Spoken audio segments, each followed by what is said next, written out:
Hey guys, what's up? This is Patrick. In this video we're going to be facing second barrel in the replayer in a bunch of hands, and we're going to go through them. I'm going to present you guys some data that would make you want to sway your decision one way or another, and we'll build some context around these spots. So first off here, this is actually very interesting, and this is the last hand that I played where I faced the second barrel. This is played by a very good regular at 200 Russian cash. I've been playing in this pool for quite a bit the last couple of weeks because, well, it's convenient.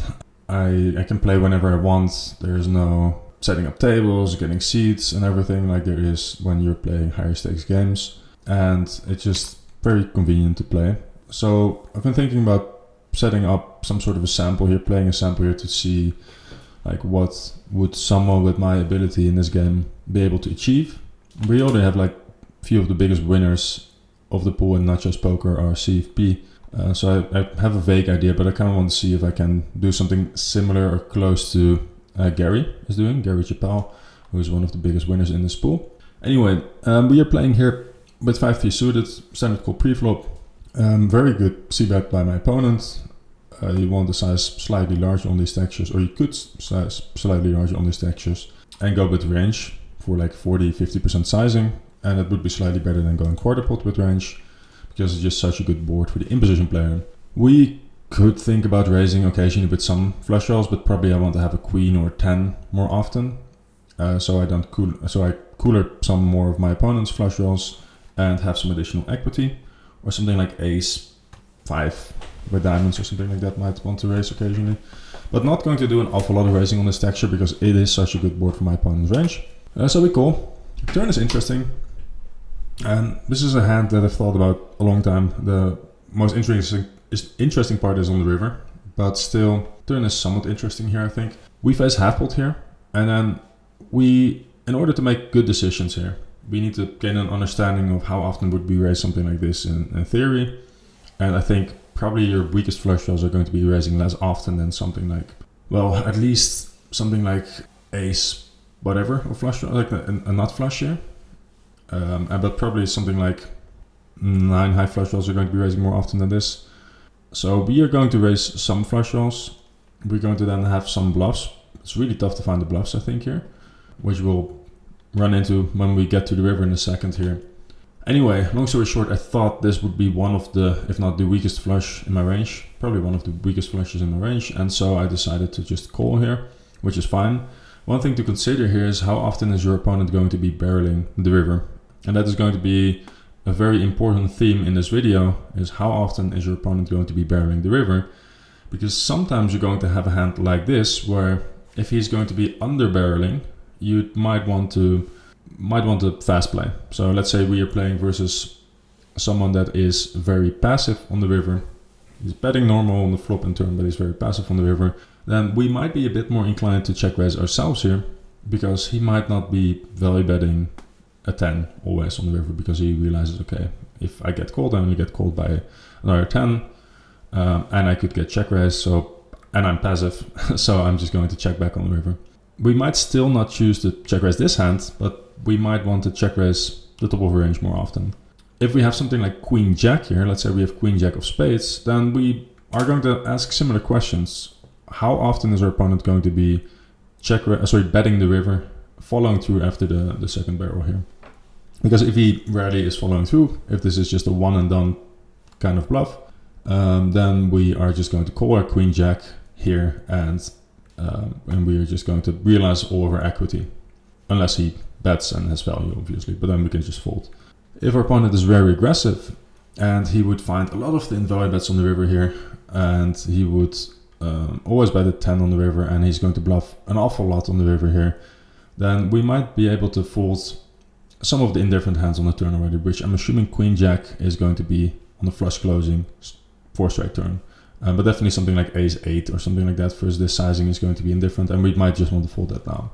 So in order to gain an understanding of the data here, I'm pulling up my playbook, or our playbook. This is the NachosPoker CFP methodology, where we basically got all the data from every pool, basically if you can think of it, and if there's an answer, than it is in this playbook when it comes to poker and specifically data. So one thing that we did here is we compared the range composition of Pio.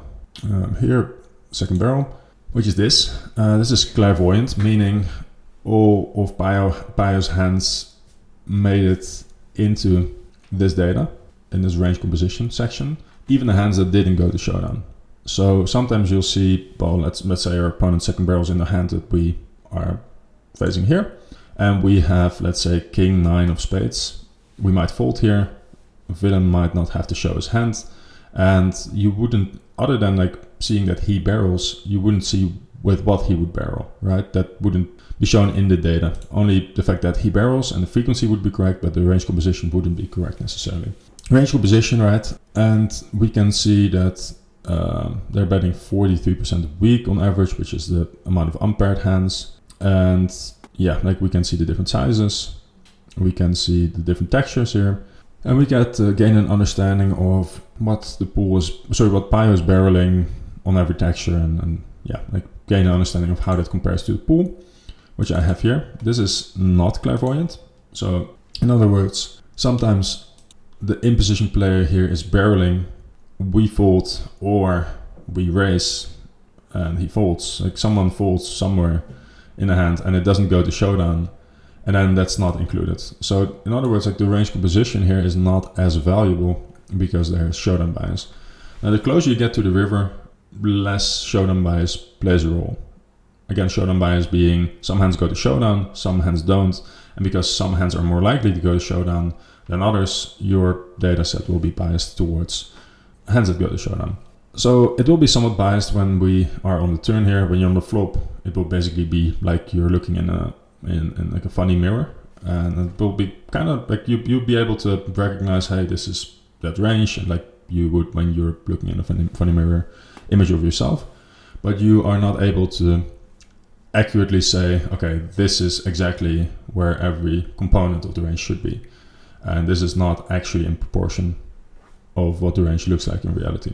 Anyway, without like doing an awful lot of work, we can see that the pool, even though this is biased one way or another, is quite likely not finding enough random weak hands and is finding way too many of these stronger hands to barrel with.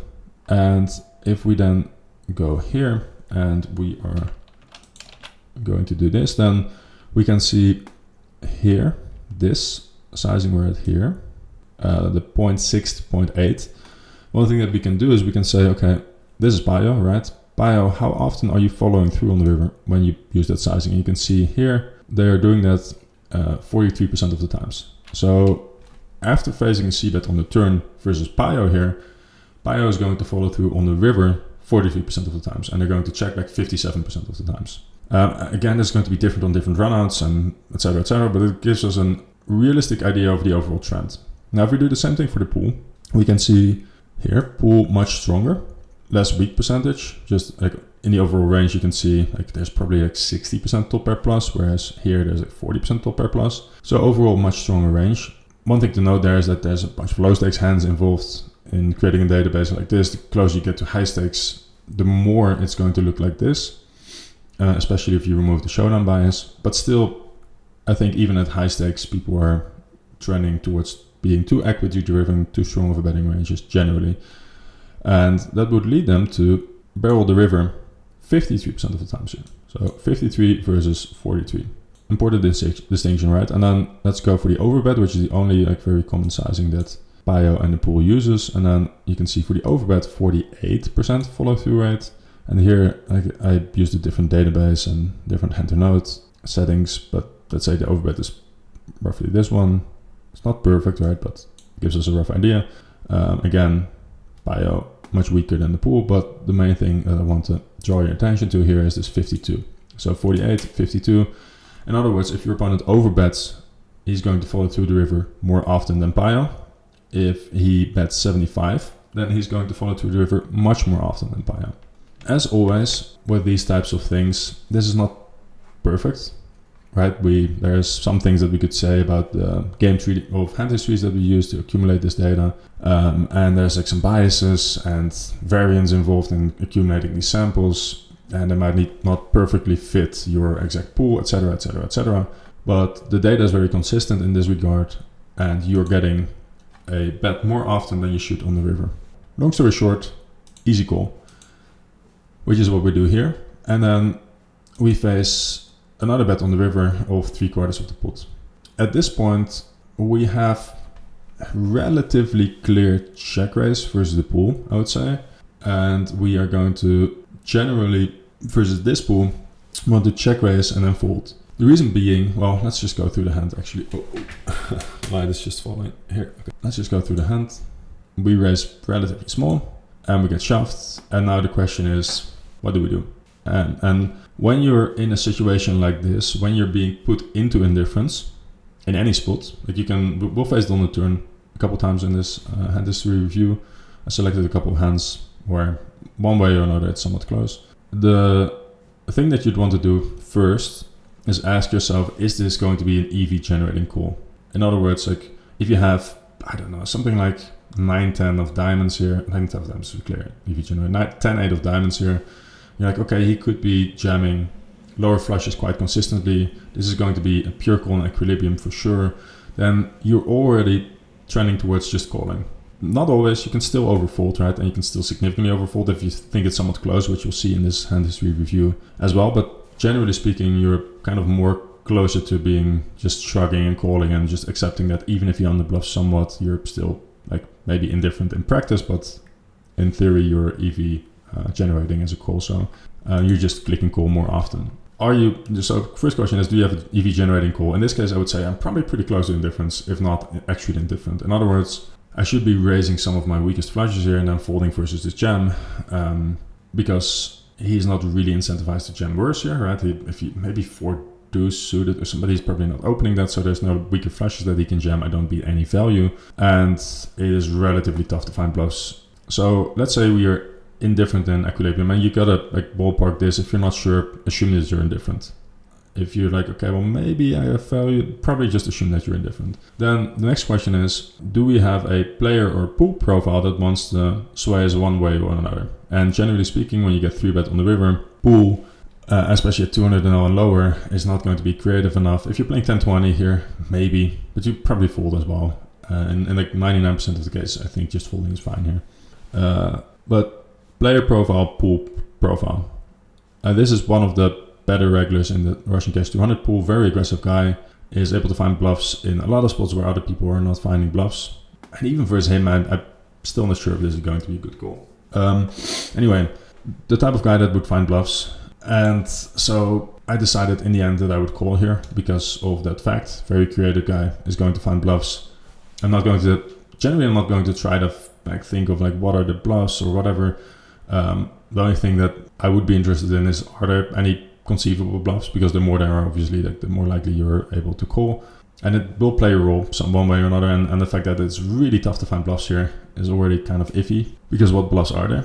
Like basically pairs is the only thing that I see, like changing pairs into a bluff or better into a bluff here. Like maybe betting something. Like he would have to value bet something like ace jack with the ace of diamonds here, ace king with the ace of diamonds, and then shove into me, which is really tough to do. Anyway, I ended up calling. Like there's this new time bank rule, so I timed down. I thought, okay, very aggressive player profile, I'm just going to click call and we'll see. And then he showed this, which initially I thought was really bad on his part, and then I thought was really good. So I went like through all the different stages of disbelief there. In the end, I think it's a very creative find here. He's basically trying to make me fold this, which is really, really good. His read was perfect. I just didn't fold this time. Anyway, we'll go through some more hands and we'll try to practice that framework a little bit. So facing a bet. This was more of a tighter regular. Then here we face an overbet. So we know we're going to get the follow through on the river more often, which is kind of gross. Slightly more often though, because he overbets compared to a solver. And we definitely have an EV generating call here. So I'm just going to click call. This is overfolding. This would be a gross overfold, and I wouldn't really do that unless my opponent is like the nittiest of nits. And then river's flush closing, and we face the third barrel here, and then we have a decision here. So in game I was like, okay, the jack of, basically a jack is indifferent here generally. So top pair is indifferent. The jack of spades specifically is a very good card because he's going to barrel a bunch of ace jack of spades, king jack of spades, queen jack of spades, jack 10 of spades, jack 9 of spades, at least in theory very often on turn, and those are now value bets that we block. So king jack of diamonds might be mostly folding. This would probably generate some EV as a call, but it's close. It could be close to indifference. Actually looked at his hand, and king with the jack of spades is going to be generating like less than 1% of the pot here. So like I want to say 0.5 big blinds or something like that. And if you have king jack with a king of spades, then you're indifferent.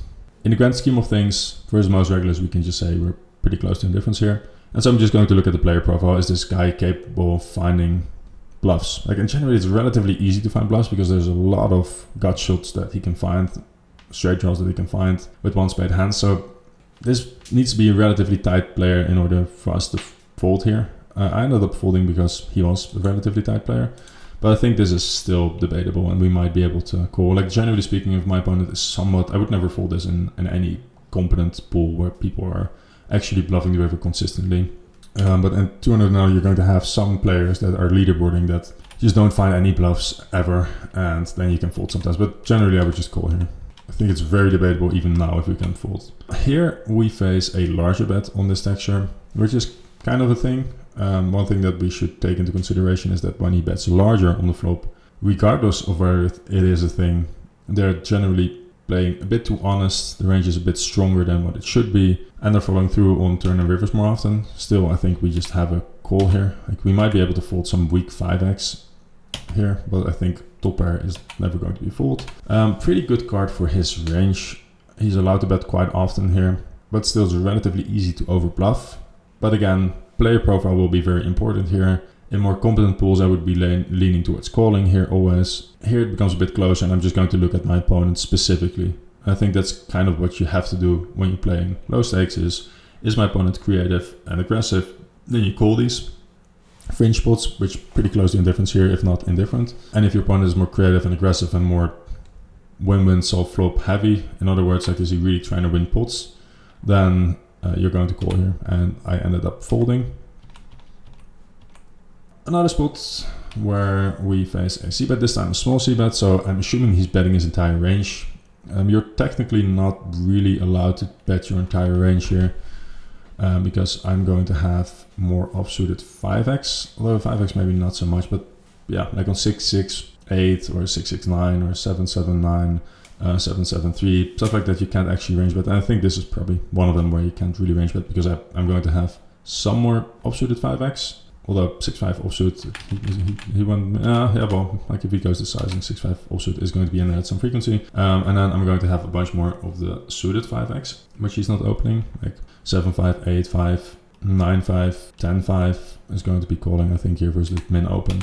So he's not actually allowed to do this. I should be check raising very aggressively. My hand could probably check raise, but calling is fine. And then we face the second barrel here. There's just, there's no way I'm going to fold this. This is just too strong here to consider folding. There's so many unpaired hands in my opponent's range and in my range that I can't really think about folding something like this. Should we face a river bet here, then it becomes really interesting because people generally are not that willing to make you fold a boat, especially not in these games. So they're, even though like if he went 3/4 here, he's not necessarily making my hand indifferent, or maybe relatively close, but he's never making an 8 indifferent, for instance. He's more so making my ace jack, ace queen offsuit type hands indifferent, maybe pocket deuces, pocket threes or something like that. They generally don't barrel often enough here. Like, and this hand is probably a fine check back. I think turn could even be a check back. Anyway, let's move on.